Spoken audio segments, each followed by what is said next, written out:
Bună dimineața și bun găsit la ABU! Sunt Sabina Iosub, iată despre ce vom vorbi astăzi. Fără plafonare, fără un mecanism de protecție împotriva scumpirilor pentru mari consumatori și cu prețuri uriașe pentru gaze pe burse. Așa intră România în luna aprilie, o lună a scumpirilor, așa cum o descriu analiștii. Pe bursa europeană a crescut prețul pe megavatoră de la 32 de euro la aproximativ 48 de euro, atât cât este astăzi. În doar o lună a crescut acest preț, însă a avut momente în care a depășit chiar și 60 de euro. Pe bursa română de mărfuri avem un preț dublu față de începutul anului și o creștere de 60% față de anul trecut. Șocul din piața gazelor se suprapune cu criza prețurilor carburanților. În industria alimentară, comercianții estimează că pâinea s-ar putea scumpi cu 10%, iar carnea cu 15%. Sunt multe sectoare afectate, inclusiv transportul și industriile.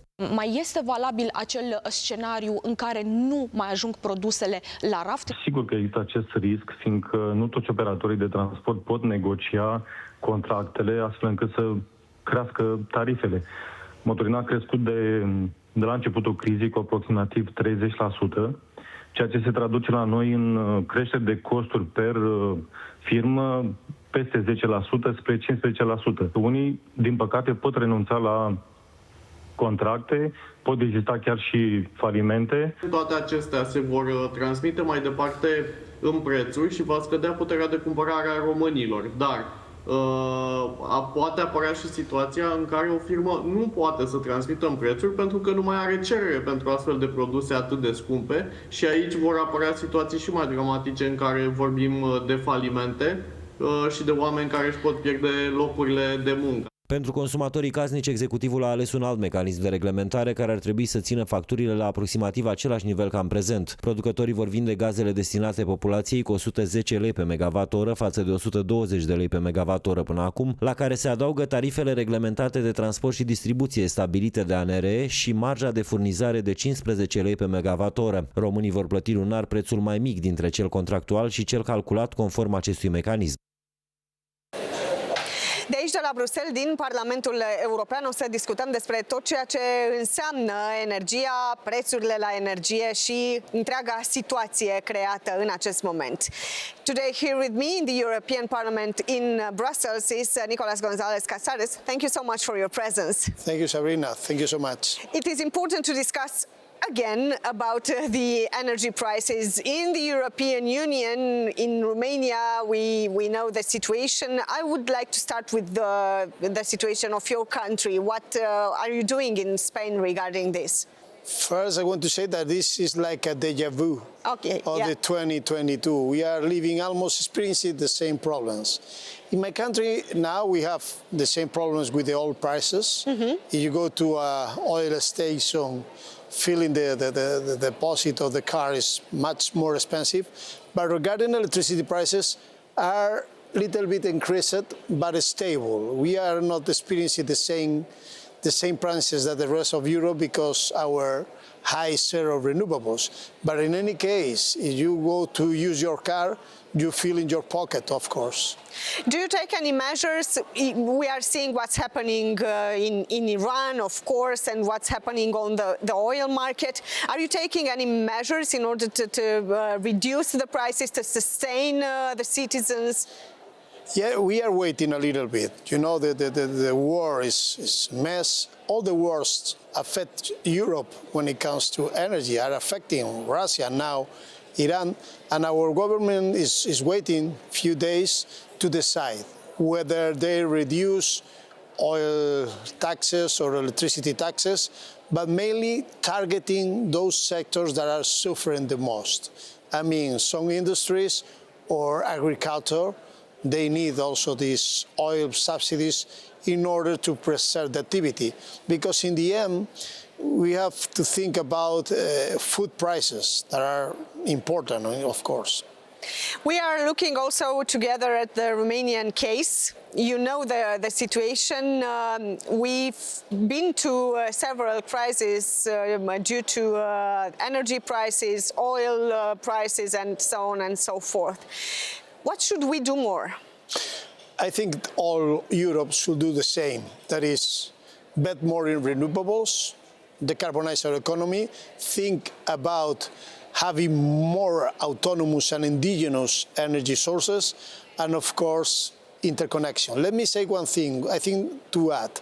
If you have an electric vehicle today, you suffer less than an oil vehicle. So we have to think about electrification of our economy. I think in Romania had a very good potential on that.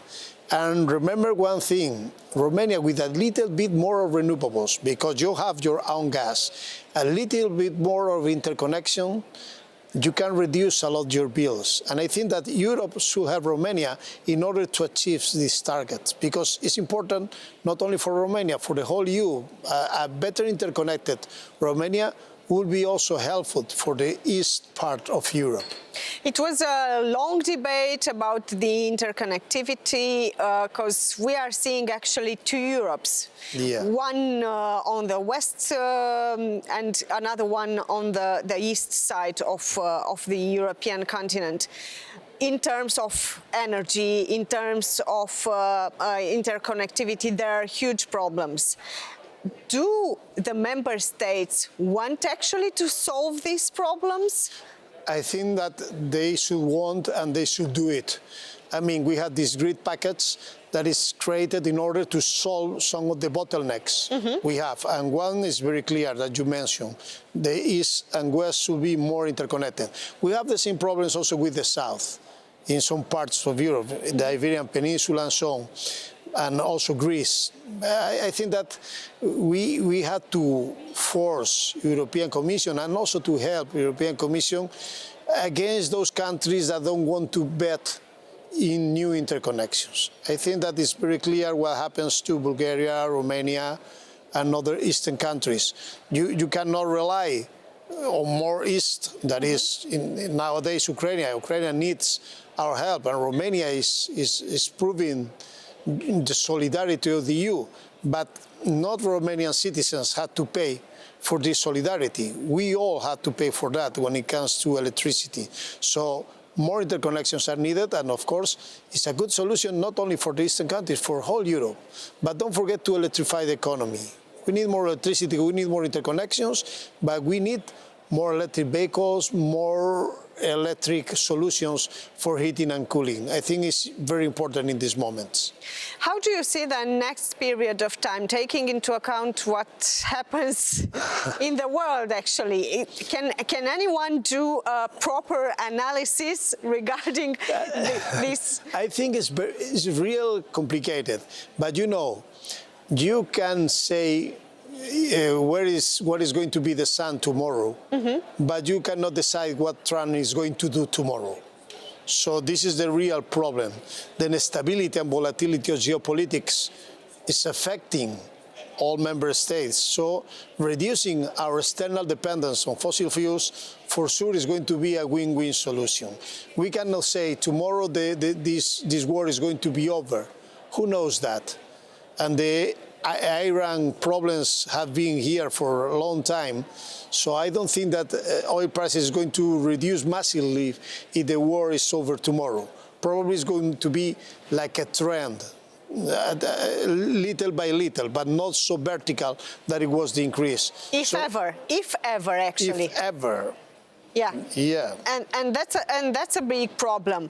Are there, in your opinion, now I don't know, companies, member states, persons that are trying to do profit nowadays in these difficult times? I think that we have all opportunistic companies taking advantage of the situation and making windfall profits. I made a question recently to the European Commission in order to check what is happening in the oil stations across the 27 member states, because I could see in my country big difference, and you see this skyrocketing prices very fast. When the price increase, the oil station increase, but when the price decrease, the oil station even remains for a long period taking windfall profits. And I think that we had to reduce this possibility, and should be done at member state level, but also European Commission level. I think that the internal market cannot afford this situation. What can actually the European Commission do in this area? I think that they are waiting also. Everybody is waiting because, but in the next council, they had to take some decisions. And I think that probably we had to reduce or target reduction of taxes for those sectors that needs more help in these moments, and of course boost this idea of electrification and interconnections. I think that there is a big question, or there is a big debate about ETS. ETS is helping us in order to reduce our dependence, but sometimes means pain. But when the prices increase, you feel less pain with ETS. I mean, ETS is helping us in order to go for the real solution for future. I think Europe have two very clear proofs: the Russian invasion and now the Iran situation, that show us that our fossil dependence is not good. Let's see what can we do more at the European level. Do we have enough legislation? I think we have enough legislation. I think that we have to use this legislation in a smart way, because provide solutions in this moment. I think that also we need some assessment of how the markets are functioning. And in the electricity market design, we have a provision to make a check and review by June of 2026 of the functioning of the short-term markets. And I think that the Commission had to do this work in the coming months. But of course, provide member states also with solutions. There is a state aid framework that can be used in this moment. The TISAF, the system state aid framework, gives solutions to member states to reduce their bills. I think that not all the member states have the same possibility to go for a fiscal reduction, because taxes are needed and we need income also for our health and education. But in these moments, I think that targeted solutions can be the best ones in order to not reduce the pain, but at least preserve some sectors functioning. Incentives are a solution nowadays? Incentives, of course, are always a solution. But who is going to pay the incentives? I think in this case, the European Commission has to be open to member state solutions, but taking into account the system legal framework. I think decarbonization, efficiency are solutions for the whole Europe. In terms of bureaucracy, is it still too much at the European level in this area of energy sector? I think that, we had to break some member state barriers. But mainly the bureaucracy is not only about Europe, about the system EU legal framework. We have different markets in the member states. We have to remove barriers. One of the problems we have is this kind of barriers. From Portugal, sometimes people move to Spain to put oil in their cars, and the opposite in different. No, we have to be more homogeneous in the way that we use our taxes, our fiscal solutions, in order to create a homogeneous market also in the energy market, because we didn't have in this moment a real EU energy market. Are the European citizens nowadays protected by the European umbrella, let's say, in terms of energy prices? Life, actually. That is life. You know perfectly that if you cannot pay your bills of electricity, or you cannot fill the tank of your car, probably you cannot do it your life. But in any case, when it comes to the electricity market, we are much better protected than in the past. For example, in the electricity market design, there is a very clear provision. Vulnerable consumers of electricity cannot be cut of their connection if they don't pay the bills. I mean, they are much protected than in the past. And I encourage member states to transpose very fast these provisions, because not all the member states have transposed this provision. And I think it's important to say to the consumer, you are not being cut of your electricity if you are not able to pay the bill. The state should provide you with solutions in order to preserve your life when it comes to the electricity.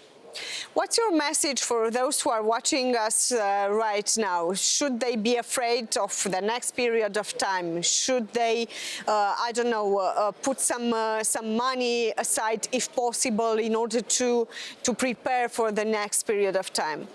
Oof, it's very complicated, you know, but hopefully we have solutions. As I said before, renewables or nuclear can be a solution.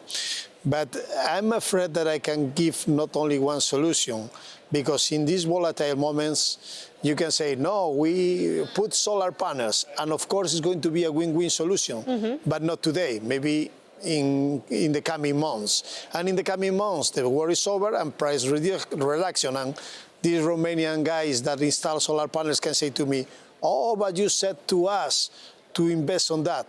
And I think that is a good solution, but I cannot prove that it's going to be for tomorrow. But in the medium and long term, for sure they are going to save a lot of money.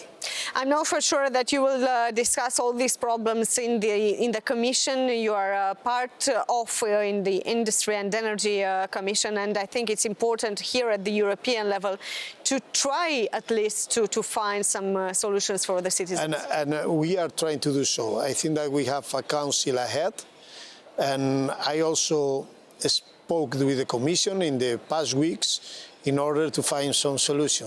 But believe me, it's not easy, because in the markets, the oil is very expensive. We had to pay this oil if we want this oil. In any case, we have some tools in order to give ability to consumers to reduce the pricing. I mean, reducing taxes can be helpful, for example, in electricity, but in case of oil, sometimes it's not very helpful, because oil stations take advantage of the reduction and they increase the price and earn much money with windfall profits. So I think that member states have also a clear duty in order to check the disturbance of these situations on their markets. Thank you so much for this discussion. Thank you so much. A pleasure always. Thank you. Iar vouă celor de acasă, vă spun să rămâneți pe Antena 3 CNN. Nu uitați că ne revedem și sâmbătă viitoare la 9:30. Cu bine și sănătoși să fim!